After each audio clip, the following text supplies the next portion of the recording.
Okay, thank you everyone. So glad to be here. I'm sure you can already hear the passion in our voices. So I would start by asking Shola and Diola to introduce themselves. So Diola, you can go first and then Shola go next. Okay, good morning, everyone. Good afternoon, good evening. My name is Adela Rochelle. I am a global health advocate and also autism spectrum clinical specialist. But mostly I own a NGO called Matamental, and last year and this year, Matamental has been focused on autism. So we've been pushing autism a lot.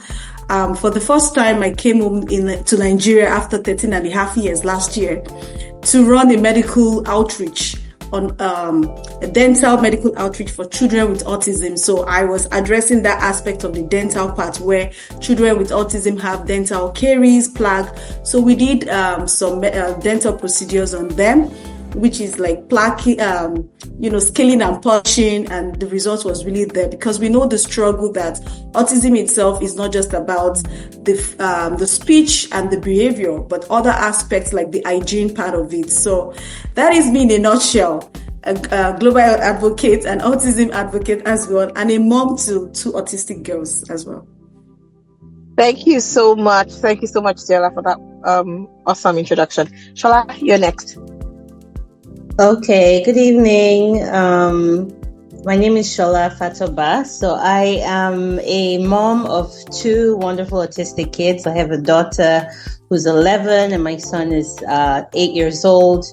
I've worked over the past few years in the intersection of health and, access to medicines and environmental health and climate. But I'm also currently at that intersection of health, being a parent of autistic children, founded a telehealth company that supports and connects families with specialists who support families with intervention and diagnosis for autism called Bloombody. So thank you. Great to be here. Thank you so much, Shola. And then my name is Shola Azazbi. I'm a passionate autism advocate, an author, a children's book author, a documentary film producer.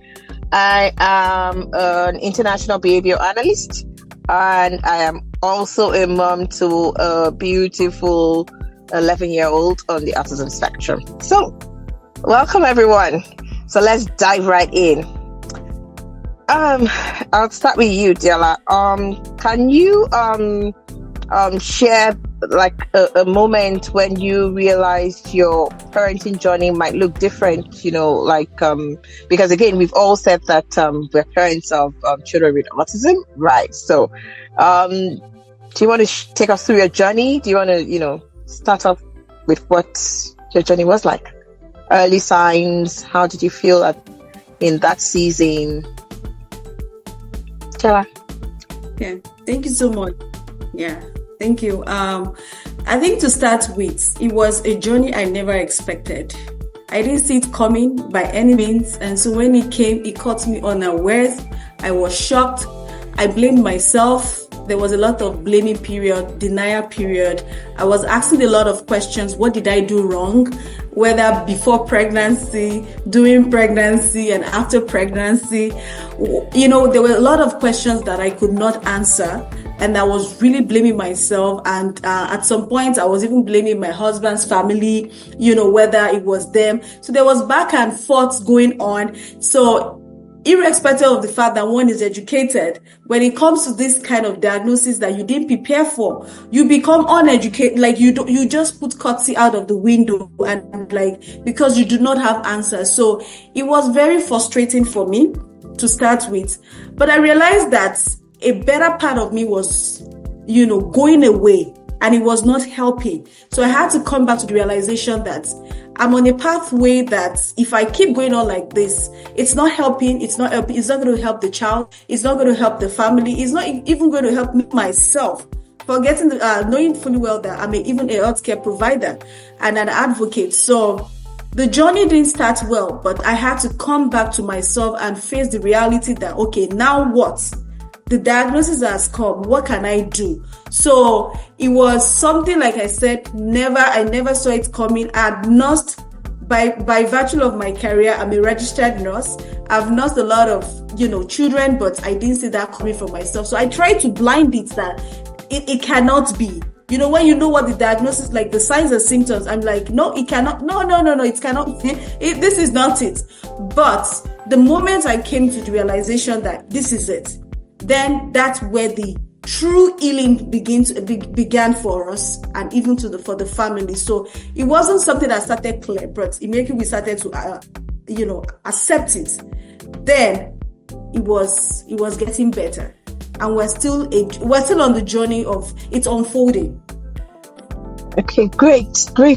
So I hear you, it's unfolding, and I'm sure that Shola, I'm sure that some of this you share some similarities with this, but can you just take me through quickly how your own journey was with your personal journey with finding the diagnosis, and then how it was for you? What were the first few steps you did in seeking support? How was it for you? Basically, Shola. I'd say the journey was quite harrowing and very long. Just the journey to getting diagnosis and understanding what was going on with my daughter and then my son eventually. I think for every parent in Nigeria, the journey towards diagnosis is a very, very complicated journey.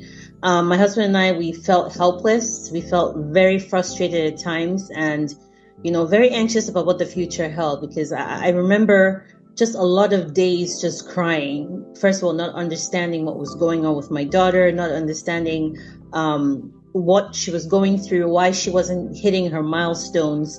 That first shock of you just know something is wrong.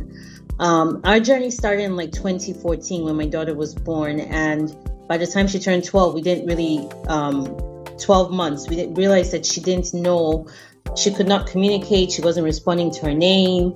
She was sensitive to noise, food. There were so many symptoms. And when we started seeking help, we must have visited over probably 7 or 8 specialists in Nigeria. First of all, a lot of the doctors were telling us, oh, there's nothing wrong. She's just not hitting her milestones. Some children talk late. But as a parent, you just have that gut feeling that something is wrong. So we kept moving from specialist to specialist.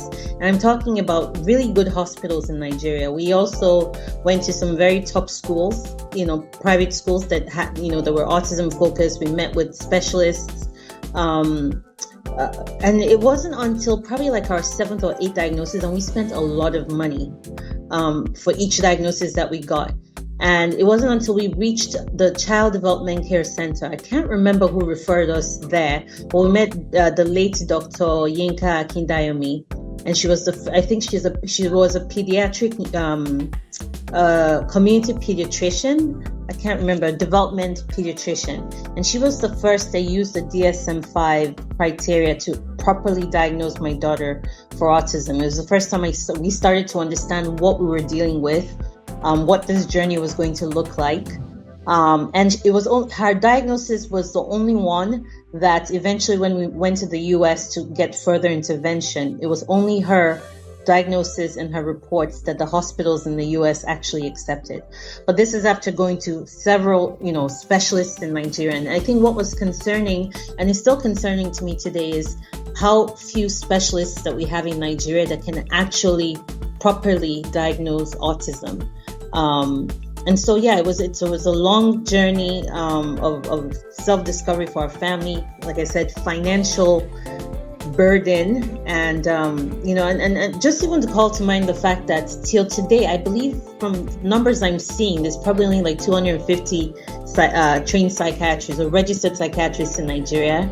I think they said about maybe 200 behavior therapists, and probably about 80 neurologists. So for a population of 220 million, we're talking about the need is really dire. So I'll stop right there, but that was our journey.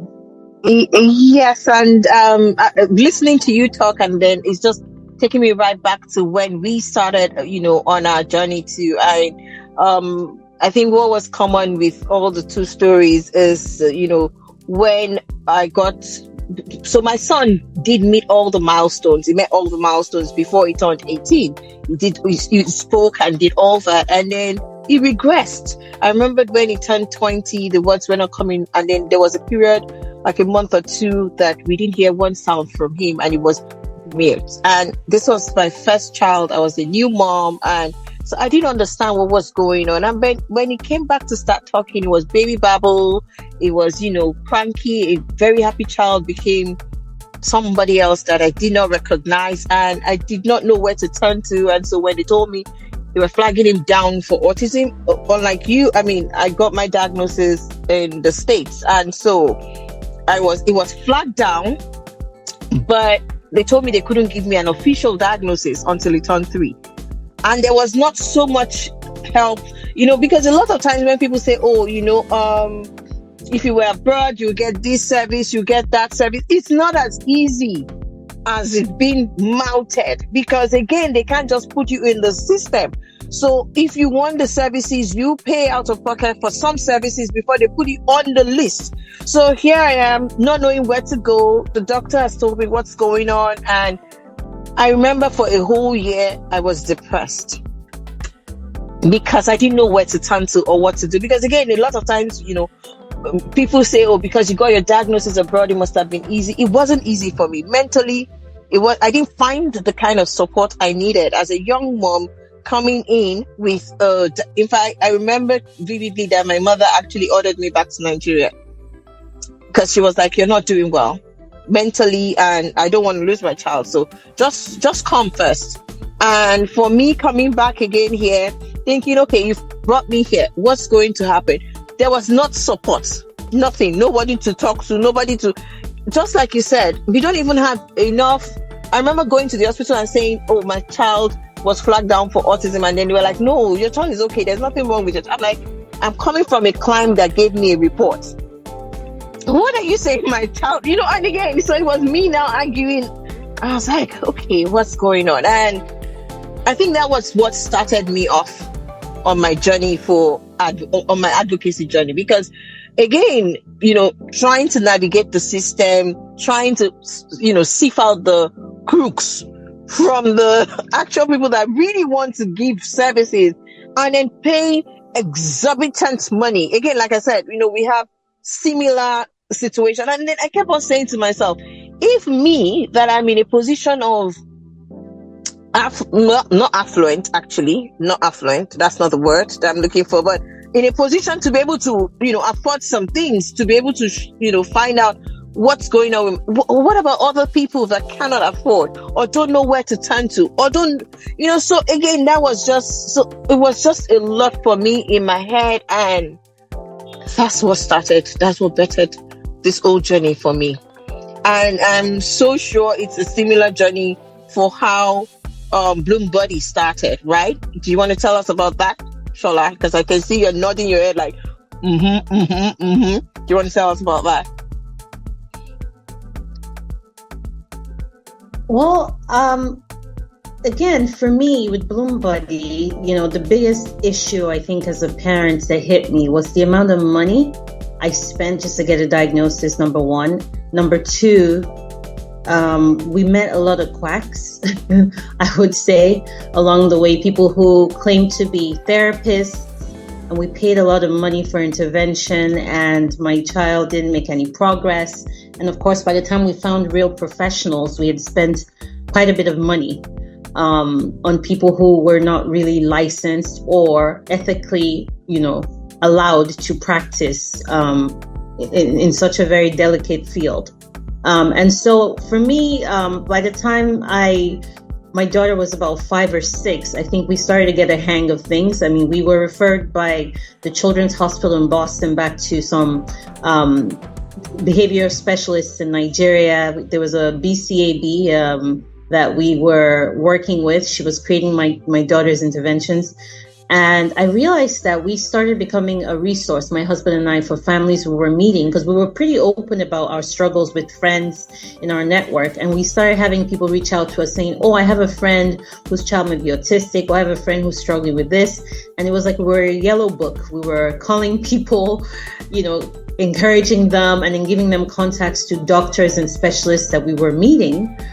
Who were licensed. And it was from that point that it hit me one day. I told my husband, I said, why don't we set up something where we can make sure that if parents are going to spend that money to get the support for their kids, that we provide a service where people can actually, we've already vetted these specialists and we have them in one location.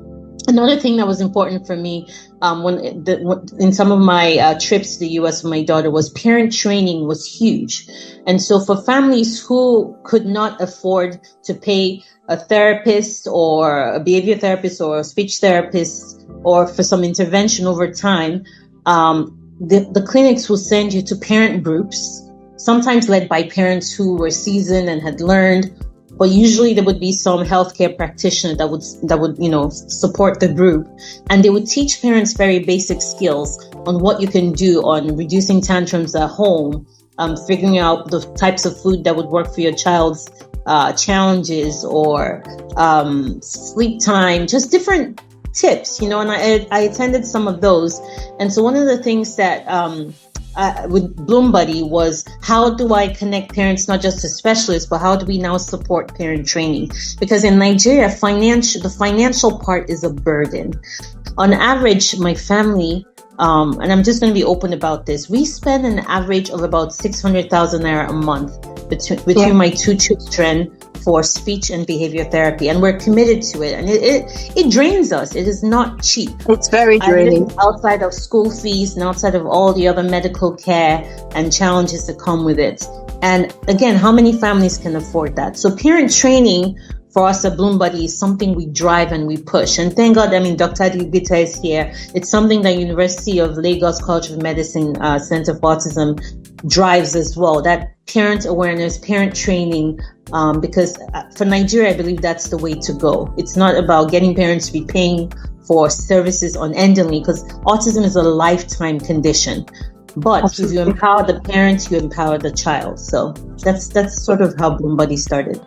Yeah, I totally agree with what you're saying, because I remember that, I started with saying that I'm a behavior analyst, but that's how it started for me, because when I got to, work with different, my son got different people to work with him, and I would be like, this can't be right, and I'm like checking and I'm seeing that I don't think you're giving the right services, or it's not appropriate, or it's not individualized for him and stuff like that. And so, it got me to start thinking and start training myself to, sift out what is right and what is wrong. And I think when COVID hit was the biggest one for us. So I had to train myself to be able to provide services for my son. And that, I always tell people, yes, COVID was horrible and everything, but for me in my house, it was a fantastic period because it helped me to connect with my child. That period when it was just the two of us, it was just a family in the lockdown, we recorded a bigger progress than he had done with some of those facilitators that were working with him. So by the time we started bringing him up, it made me say, look, I need to train myself first to know what to do and how to, to know the difference between what is right and what is wrong. And then from there, just like you, people come to me and say, oh, what are you, like a resource center? And again, that's where Cradle Lounge started from. That's how I developed myself to become an advocate to, do all of this. And I'm so glad that it happened.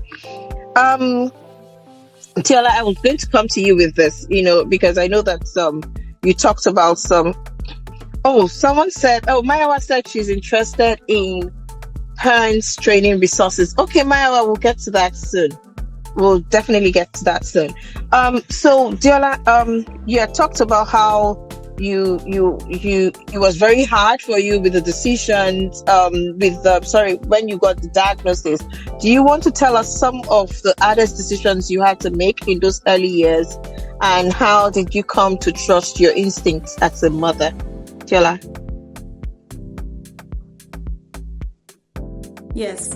So I'm just going to how people think when you're in abroad, everything is all it's perfect. To start with, no system is perfect because my kids were born here. I've lived here long enough.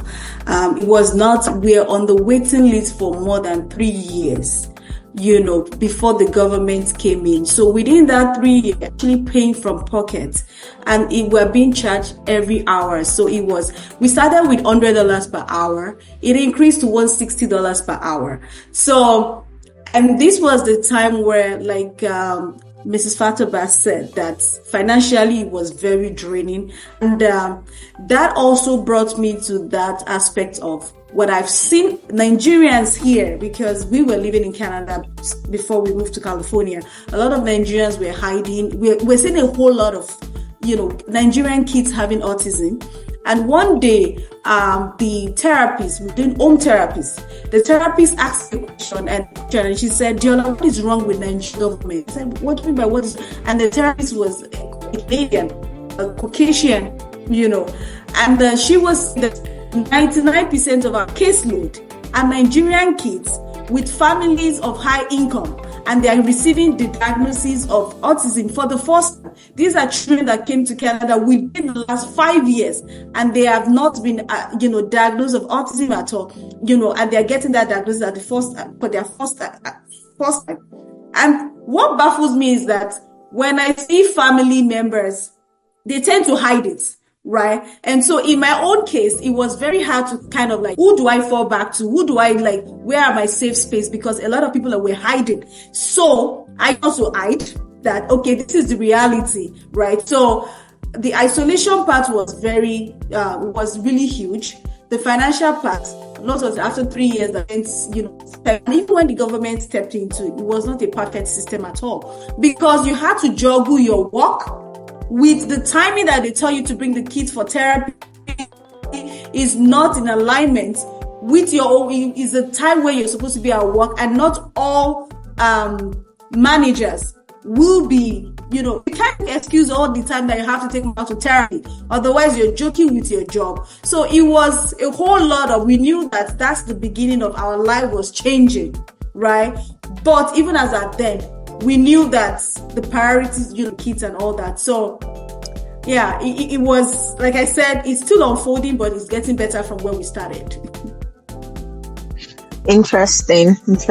And then, Shola, also, I know that you shuttle between the US and also Nigeria. Can you tell me what some of your hardest decisions are, that you had to make in the early years, and even some of the decisions that you constantly make every day? Yes, and I'm sure every parent on this call can relate. But I feel like I've had to turn down jobs that would take away sufficient time for me to spend with supporting my child. They're jobs I've had to turn down. I wouldn't advise any parents to do that now in hindsight. That was me, about 10 years ago. I've drastically cut down a lot of socializing. My older daughter specifically has a lot of sensory issues around crowds, noise, people, and it's made it really hard. It's something we're struggling with as a family, but we're still trying to find a way to be able to move together as a family. But it's affected socializing. It's made us more insular.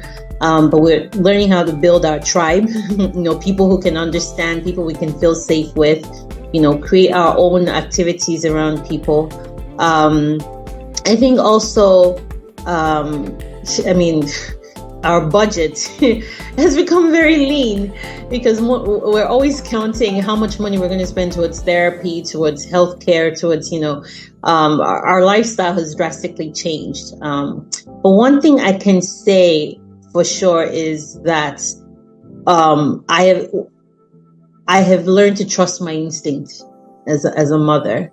It was something I doubted at the beginning, and I think it's something that comes with experience. As the months and the years flow by, you start to just be more confident about your choices, because the specialist will help you, people will tell you things, family has their opinion, but you know your child and you know what the struggles you're going through. So I've given up a few things, but I've gained more confidence as a mother in raising my child. So I like what you said about, even though you think you've given up so many things in terms of social interaction for yourself and all of that, I like that you've been able to find the confidence within yourself. And I think I can relate to that, because I know that from when we first initially got my, the diagnosis, I was a mess. And then I made lots of mistakes that, because again, you were navigating a terrain that we were not familiar with. And then just like your child, my son had issues, sensory issues, still does, but I mean, it's been well managed. And so, but I think the luck I had is that I have a very, very large family, and he has siblings. He had cousins that are within his age bracket, so it was able to socialize within. So it was more like his best friends are his cousins. So they would drag him out to do stuff. They would take him. So it would even, he would go for sleepovers. And I think along the way, I learned to prioritize making sure that I have a carer. Before I used to want to do it by myself, because I used to say to myself, oh no, they can't do it as best as I can. They can. But I learned to understand that if you find that one person that you can trust, or you need, I learned to let go of some things that were not within my control, and allow, so I stopped, trying to make everything perfect. I think that's the word. And then just allow things to, unfold naturally. And for me, that has helped me to grow. That has helped me to be freer. And I think seeing a different part of myself now, I'm becoming more social, and I'm no longer a shell of myself. I see people and then they say to me, oh my goodness, there's a big transformation. And I'm like, yeah, because I've learned to trust my instinct, just like you, and know that there are times when you just have to let go and let others, in. And letting others in has really been very fantastic for me. Yeah. Okay, so I wanted to just really throw in there, Adiola raised a very good point when she talked about one of the, and this is around the stigma around Nigerians, and I think it's something we have to embrace and deal with, is the fact that there were even affluent families that she met over there who did not get their children diagnosed. Because it's easier to hide the child and say, in our society, you don't want people to know, so you don't get the support you need, because it's easier to send them to grandma in a faraway village, keep them at home and get home tutors. And then you go to the US and people are like, wait, what? This child is 13 and you're just getting a diagnosis? And of course, in that society, you're held responsible. So the state and the community owns the child along with the parents. So they question you and say, why is your child just getting diagnosed at 13? Why did intervention not start? Well, it's concerning that that's the growing trend, like Adiola said, that Nigerians are moving abroad, thinking that everything would be fixed because they moved abroad. And abroad people are like, wait a minute, child is 13. Why are you just getting a diagnosis now? Why are you just getting intervention? And I think it's something that should be part of even some of our parent training conversations, is there's nothing to be ashamed of. A child is autistic. It is not a disease. It is not a curse. It's not a death sentence. It's not a death sentence. And the more we have groups like this where we're able to normalize, children having autism, have the support groups where we talk freely about the challenges that comes with it, I think the better it will be for parents to not wait too long to get intervention. I see Diola's hands raised. Sorry. Go ahead. Yeah, I just quickly want to chip in this, and I will not forgive myself if I don't share this one. I think when you asked the question about what the decision I needed to make, I want to tell parents that be open to be vulnerable. The vulnerability, it's okay. Because I know normally, as parents, we want to hide ourselves. We want to like show to the society that we are capable. You don't have to all get it, figured out. Be vulnerable. And that example came up when we had to travel, like when we were relocating from Canada to California. We flew, obviously. And when we go to the plane, my girl, she loved to sing a lot. Some of them will have different aspects. Some into singing, drawing. Our own aspect is singing. And though she was really singing out very loud in the plane, and it was a huge American airline plane, and she would not stop. And you know what she was singing? Oh, the friend we have in Jesus. A Christian song in a plane where we have people with different religion, people who know God, who doesn't know God. And one American lady saw me and said, did you not train that child? Right there. So it was an embarrassment in the airplane that I did not train my child. And I said, you know what? I've tried to tell her to stop, but she cannot. She was like, whatever, get it fixed. So that was a moment of vulnerability for me. I wept for the first time. I accepted that, yes, welcome to the journey of autism as a mom. Yes, welcome in the public, right? But as the plane, as the journey went on, she realized that my daughter was doing all that stuff, and she realized that, oh, definitely this child is on the spectrum. But you know where the catch was? She also has a daughter who is autistic. So you will think she should know better. No, she did not. She came with the game of, you did not train that child. Despite she knows that these are the signs and symptoms that is peculiar. So the main fact that all parents have children with autism does not mean that. I'm just telling parents that be careful, right? Because you need to look out for your safe space and be open to vulnerability. Don't feel bad if it doesn't look perfect in the society. Because, like I said, I keep using the word, it keeps unfolding, because you will meet emotions that sometimes you will question yourself that, do I handle this in unexpected situation or place? Yeah, thank you, Tiola. I mean, as you were talking, I remembered some of the stigma that has plagued me in different parts, and then you think that with all your exposure, with all your advocacy work and all of that, should you still be getting stigma? Should you still be breaking down in public and crying? But yeah, this still happens to me. This still happened to me last year. So, I mean, yeah, it's very, very important to be reminded about that. So quickly, because I know we are running extremely out of time. So, if you could go back and whisper something to yourself on the day you got your child's diagnosis, what would it be? What would you say to yourself, Jella? So with the question again, I couldn't get that. If you could go back, I said if you could go back and whisper something to yourself on the day you got your child's diagnosis, what would that be? What would it be? What would you say to yourself? I think I would say to myself that I've not done anything wrong, because it was a blaming game that I did something wrong. You know how you call yourself the refrigerated mom, like a refrigerator mom, where you think it was because of what I did that made the child to do this, right? Because I started thinking of what I did before, doing, and after pregnancy that I could have avoided.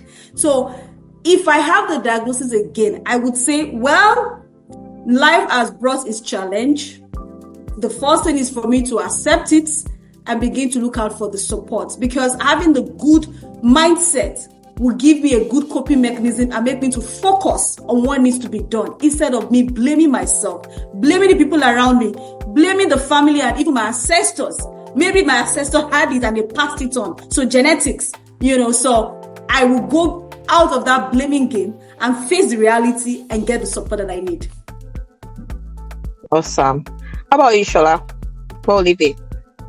Okay, I'm gonna be a little long-winded on this, but there's a poem I like by a lady called Emily Pearl. So she's one of the original writers of Sesame Street, and it's called Welcome to Holland. And I always tell every parent to go and Google it. And it's some person that's supposed to be flying to Holland, and they've learned the language, they've learned the culture, they've bought all the clothes they need for that vacation, and they're so excited.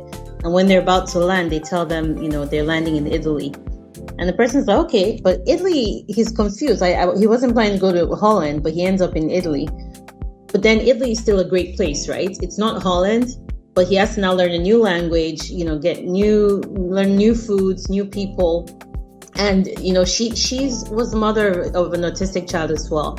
And for her, just saying that journey, you're expecting a healthy baby with no issues and everything. And, the baby's born, and the journey, you're prepared for one journey, and autism presents a new journey. Now, that journey is still an amazing journey. It's just not the journey you planned for. And so for me, that poem has stuck so much to me. And I would say for every parent that we need to give ourselves permission to grieve, because you're grieving the fact that this journey you had planned for is not the journey that you're ending up with. And so once you're done grieving, because I grieved like 2 years, the first 2 years, the cries just never stopped. You grieve for however long it takes, and then you believe in yourself, you rise, and you embrace this new journey. I also say trust your instincts. I mentioned that before. As a parent, you're going to hear all kinds of criticism from family, from friends, everybody has an opinion about how you should raise your child. And trust your instincts. In the end, listen to that voice in your head. You know your child, you more than anybody else. And then I would say also, it's about progress and not perfection. So they are going to make their pace. There's something my father told me when my daughter turned 2, and I remember weeping and crying to him about the progress she wasn't making. My dad was like, you cannot rush the sun to shine. And I never forgot it. He said it in Yoruba, and then he said it in English again. And he's like, the sun will come out and it would shine at its time. He's like, she's going to shine, not at the time of all her cousins or her, but at her time. And so if you remember that, whatever progress your child makes, they're shining at their own time, and they will shine. They may not do everything everybody else is doing, but they will do what they can do. So those would be my words for every parent. This is my 12-year journey on this, being a parent of autistic children. Those would be my advice to my younger self. Awesome. Like, as you were talking, I was just like thinking, and everything was just resonating in my head, because I really like what you said when you said your dad said that thing, you cannot rush the sun to shine. And I just, it's kind of sunk in. I mean, I know it, and funny enough, I know that proverb, but you saying it, just, I just had like a complete flash, when we were struggling with, will he ever even have conversation? Will he even ever have this? Will he ever... a lot of people will say, oh, I remember when my child said, I love you to you for the first time. But I can't even pinpoint the day Priya said, I love you to me, because he said it, and it's something he says regularly now, that this was a big challenge for us when he was 2, 3, that I would cry and cry. And then, you will listen to other people say, they've heard, I remember the day, or you saw those nice cute video of a child that is autistic, and then comes, and then the mom will say, oh, the first, and then I will cry, and then I'll be like, and then this is the person that's telling me the other day that I said I want a cup of water, like in a demanding tone, and I said to him, can you please be polite? And then I stopped to think to myself that, am I the one asking for mannerism in it? Someone that, so again, for me was what you said, which is you cannot rush the sun to shine. I was there crying a lot, but it would shine, it would grow up, it would come into himself at his own pace, as long as you keep sowing into it. The point is, you can't say it will come into it and not put the right things in place. So to my younger self, if I could say, because I remember that just like you, I cried a lot. The day I got my diagnosis, I was alone with my son in the hotel. We went to a hotel room, and for 7 days, the door was locked. We're just there. He was watching Scream, and he was just crying. I was wailing. But I remember that after my, time in that hotel room, I came back to Nigeria stronger. I was a different person because I was ready to take the move and, do the work that was ahead of me. So to my younger self, I would say it's not a marathon. It's not a sprint. It's a marathon. And having the right tribe surround you would make a whole lot of difference. So that's what I would say to my younger self. Yes. So Fantastic. we have come to the end of this wonderful conversation. I hope it was what you thought it would be, Shola. Was it? Absolutely. I enjoy just exchanging the stories with you and Adiola, and hopefully I hope that it has helped empower some parents on the journey. We would love to have more of these to just share and have more, parents and specialists come and just share experiences, because it's definitely helped the three of us on our own journey. So, Adiola, what do you think?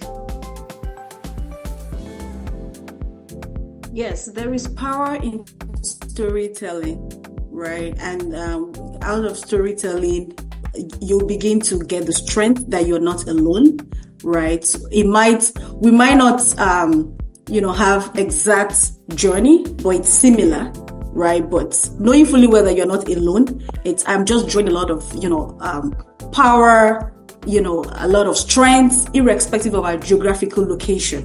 So more of this, actually, because we need more of this to, for people to know and help with awareness that they have not done anything wrong. You are not a refrigerated mom or refrigerator mom, as they call a mom that is cold, right? You have not done anything wrong, but it's just that the nature trusts you so much with these special children that you can do it and you will do it. Awesome. Yes. Salate, over to you to round up. Thank you so much, everyone. Yes. So thank you, everyone. And Maya, yes, it was Maya that sent the message. So Maya, what you can do, I think Shola has put up a message where you can send a direct message to Bloombody, and all of these your concerns will be addressed appropriately. But thank you so much, everyone that has joined in. And we would let you know when the next Fire Chat is coming up, and we hope to be able to have more people, more audience. But it's been fun, it's been amazing, and au revoir. Okay, I was a dude. Thank you for